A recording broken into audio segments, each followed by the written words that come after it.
오늘 하루 이슈의 중심, 당신의 아침을 책임지는 직격 인터뷰. 여러분은 지금 KBS 1라디오 최경영의 최강시사와 함께하고 계십니다. 네, 어제 더불어민주당 당대표 예비경선 열렸는데요. 송영길, 우원식, 홍영표 후보의 3파전이 확정됐습니다. 세 후보 모두 한 목소리로 문재인 정부의 성공과 정권 재창출의 적임자를 강조를 했습니다. 하지만 핵심 공약으로 내세운 가치는 조금씩 다른데요. 오늘은 우원식 의원 연결해서 자세한 이야기 나눠보겠습니다. 안녕하십니까? 네, 안녕하세요. 우원식입니다. 예, 의원님, 송영길, 네. 우원식, 홍영표 이렇게 확정이 됐는데 네. 예비 경선에서 민생으로 혁신해야 한다 이런 말씀하셨습니다. 어떤 의미입니까? 네, 이번 보궐선거에서 민주당의 선거 참패는 민주당이 민심을 다 헤아리지 못했기 때문이거든요. 네. 국민 다수가 그동안 지지했던 이 검찰개혁이나 이 개혁들은 소리는 요란한데 성과는 더뎌서 피로감이 쌓여 있는데 정부 여당이 그 양극화 그리고 코로나로 인한 민생 위기에 속시원히 응답하지 못했다는 점이죠. 예.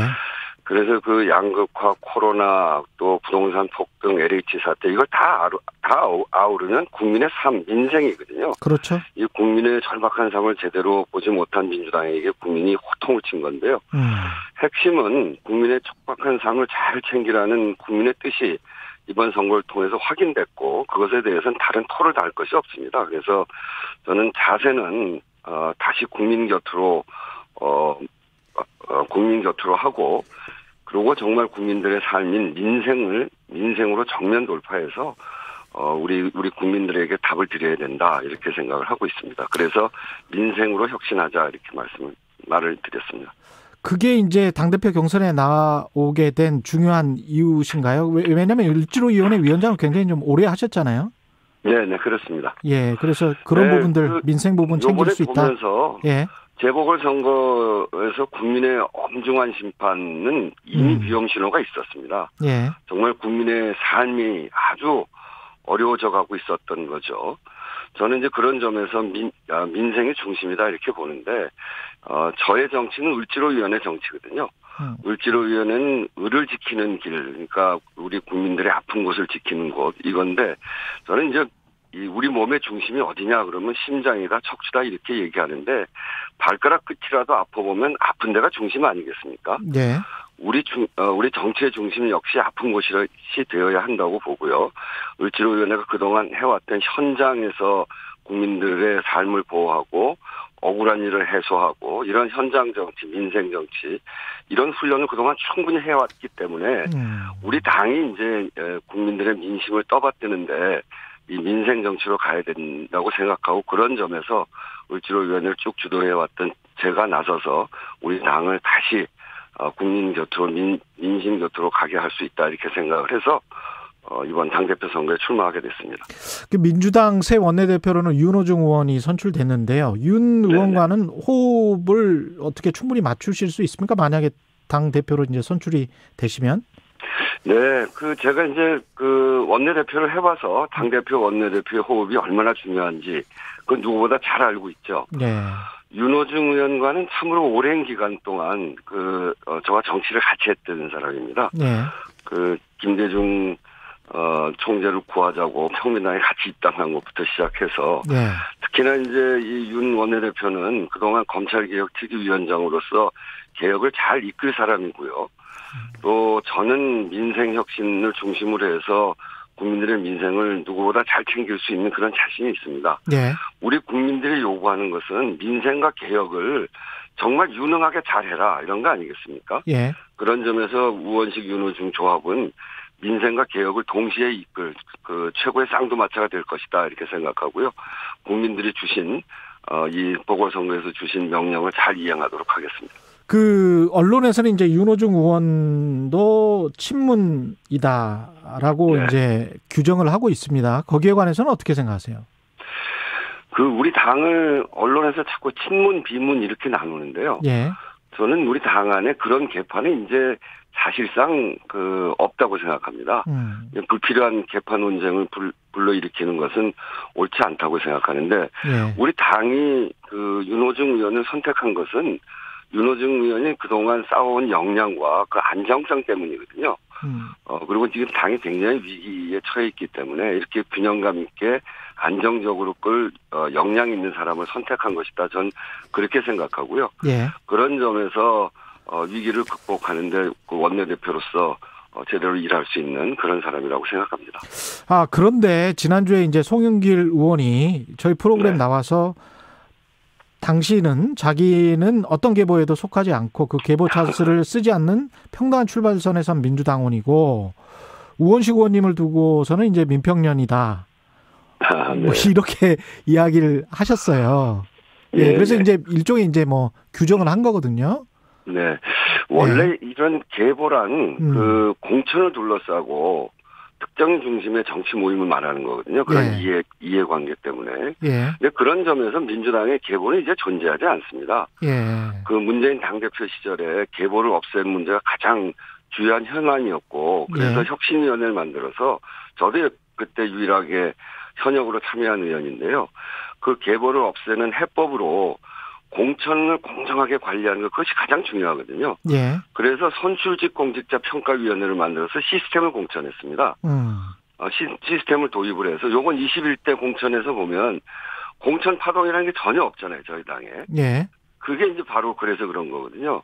그래서 계파라고 하는 것은 우리 당에 사실상 존재하지 않는다 이렇게 생각을 하는데 이 얘기를 다시 소환하는 것은 저는 이건 뭐 당을 분열시키는 건가? 뭐 그런 아주 적절치 않다고 생각합니다. 의원님, 민평년인데요. 그 민평년은 김근태 선배를 좋아하는 사람들 모임이거든요. 민평년 안에도 송영길 후보 지지하는 사람들도 있습니다.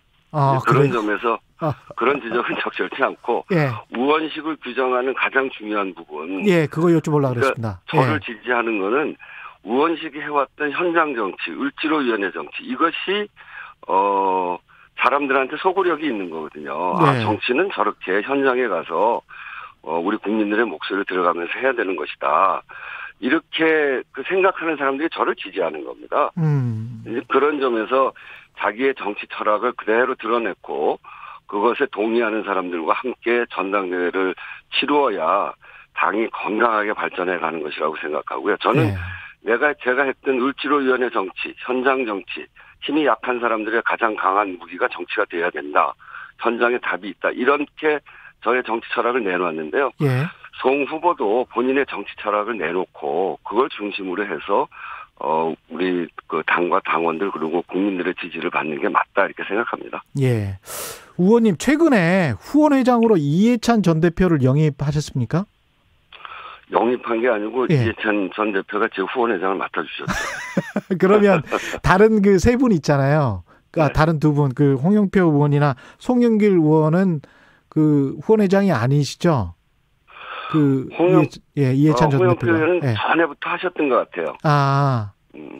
그리고 우원식 의원님은 이번에 새로. 이제 최근에 이제 전당대회를 준비하는 과정에 후원회장을 맡아주시고. 이번에 당대표 후보 후원회장도 맡아주시고 그러셨죠. 이게 어떤 메시지가 있을까요? 그래서 이제 저는 이해찬 대표가 저를 지지하는 것이다 이렇게 생각하고요. 이해찬 대표가 어디 가서 당대표 후보는 어떤 사람이 돼야 되냐 그랬더니 듬직한 사람, 곰 같은 사람, 자기를 내세우지 않고 당의 베이스 캠프 역할을 제대로 할 사람 그렇게 얘기하는데 사실 이제 제 별명이 곰이거든요. 그러시군요. 그래서 그런 얘기 하신 것 같다 이런 생각을 하고 있습니다. 이게 당 바깥에서 봤을 때는 그 우원식 의원님이 그동안 이제 을지로위원회 쭉 하시면서 어떤 뭐 계보 이런 거에는 상대적으로 조금 멀어져 있었는데 친문 진영으로의 어떤 확장 외연 확장 이렇게도 볼 수 있습니까? 저는 그런 친문 친노 이런 거에 별로 이렇게 그 구애를 받지 않는다. 예. 어느 언론에서는 지금도 저를 비문이라고 하고요. 예. 또 어떤 언론에서는 저를 범친문이라고 하고요. 예. 그래서 그거는 언론사마다 자기 취향에 맞춰서 쓰는 것 같아요. 저는 을지로위원회 현장 정치를 하는 사람입니다. 예. 이해찬 대표가 제 후원회장을 최근에 맡아주시는 거는 우리 당이 이제 그동안 여러 가지 적폐청산도 하고 그래 왔는데 그런 과정에 이제는 국민들의 삶을 꼼꼼히 잘 챙기는 민생정당으로 이렇게 나아가야 된다라고 하는 그런 고민 속에서 맡아주신 거 아닌가 싶어요. 네. 그래서 그런 정치의 큰 방향과 노선 이런 것들을 우리가 택하고 해가는 것이지 너무 이걸 정치공학적으로 그렇게 보는 것은 전 동의하기 어렵습니다. 예. 그런 정치공학적으로 했으면 제가 벌써 저의 정치 행로를 다르게 했을 거예요. 이 을지로위원회는 사실상 8, 9년을 해왔는데, 예. 처음 할 때 아무도 안 알아주던 거거든요. 근데 이것이 옳은 일이기 때문에 그냥 해왔던 것이고, 예. 그게 이제 오래 되다 보니까 당 안에서 그 역할이 인정되어서 특별위원회로 시작한 일이 당의 전국위원회가 됐고, 지금은 정치의 영역으로 아주 중요한 영역으로서 민생 정치, 국민의 삶을 챙기는 정치 이런 이야기를 우리가 지금 막 하고 있는 거죠. 뭘 혁신하자고들 많이 얘기하는데 변화해야 된다고 얘기해야 되는데 예. 변하는 건 어떻게 변할 거냐가 있어야 되거든요. 그냥 변하자 이거 갖고는 안 되는 거죠. 예. 저는 국민 속으로 국민들의 삶을 챙기는 민생 정치로 변하자는 게 제 슬로건이고요. 예. 여기에 동의하고 함께 갈 사람들이 저와 함께 하고 있는 것이죠. 국민의힘도 그렇고 민주당 새 지도부가 선출되면 당장 이제 상임위원장 재분배 문제 이야기를 할 것 같은데 어떻게 생각하세요? 법사위원장을 내놔라는 거잖아요. 국민의힘은? 저는 법사위원장을 내놓으라고 하는 거는 그건 정말 안 되는 얘기다 이렇게 생각합니다. 왜냐하면 20대 국회를 한번 생각해 보세요. 20대 국회가 정말 최악의 국회로 기억됐거든요. 네. 이 야당이 법사위원장을 맡아서 우리가 이제 그 20대 국회 중간에 여당이 됐거든요. 그래서 정말 국민들의 삶을 챙기는 여러 가지 법안, 개혁적인 법안 이런 것들을 내놓는데 사사건건 법안 발목을 잡지 않았습니까? 네. 상임위에서 합의로 통과된 것까지 법사위에서 잡히기도 하고요. 그래서 정말 최악의 국회로 기록되면서 국민들이 국회가 더 이상 이렇게 되면 안 된다. 그렇게 생각하면서 좀 국회가 제대로 일을 하라고 저희들한테 180석을 주신 거죠. 예. 근데 저희가 물론 180석 가지고 국민이 요구하는 일을 다 하는 건 제대로 다 하지 못해서 이번에 야단을 맞긴 했습니다만 이번 그 보궐선거를 통해서 드러난 민심을 중심으로 해서 정말 국민들께 이 민생개혁, 제대로 하지 못한 민생개혁을 제대로 해낼 생각입니다. 제가 그래서 당대표로 나서고 있는 거 아니겠습니까? 네. 그런데 이것을 법사위원장을 또 양보하라고 한다면 법사위원회에서 또 다 걸릴 수가 있어요. 그래서 저는 국민의힘이 이 법사위원회에 대해서는 이번 21대 국회에서 우리가 해야 될 일들 20대 국회 최악의 국회로 반복되지 않아야 된다라고 하는 점을 분명히 하면서 그런 점에서 법사위원회를 내놔라 하는 거는 지금은 매우 어렵다 이렇게 말씀드립니다. 김부겸 전 장관, 행안부 장관이 총리로 내정됐고 이철희 전 의원은 이제 정무수석. 청와대 최근 인사에는 어떤 메시지를 담겼다고 생각하시나요? 저는 김부겸 총리 내정자, 이철희 내정자는 소위 말하는 언론에서 말하는 친문하고는 좀 거리가 먼 분들이거든요. 네, 그렇죠. 그러니까 그분들의 스타일이 그런 겁니다.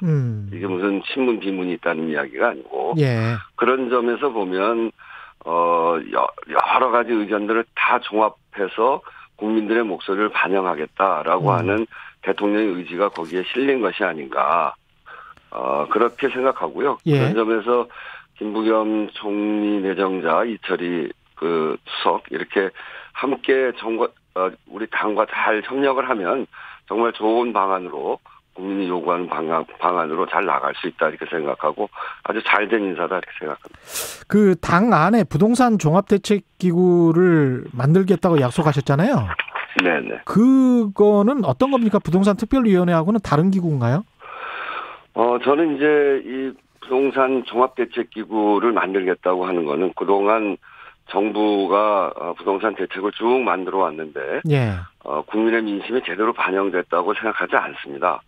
그래서 이 국민의 민심이 늘 반영되는 그곳이 당이거든요. 국회의원을 예. 통해서 또 지역구를 통해서 이렇게 늘 민심이 올라오기 때문에 이제는 부동산의 전체적인 방향 이런 것들은 당의 주도권을 쥐고 해야 된다 이렇게 생각합니다. 그래서 특위나 뭐 TF 정도 수준이 아니라 당정청이 함께하고 그리고 거기에 전문가까지 붙어서 이 새롭게 그 기구가 만들어지고 또 부동산 특위 뭐 부동산 특위가 그런 성격으로 발전해 가면 되고요.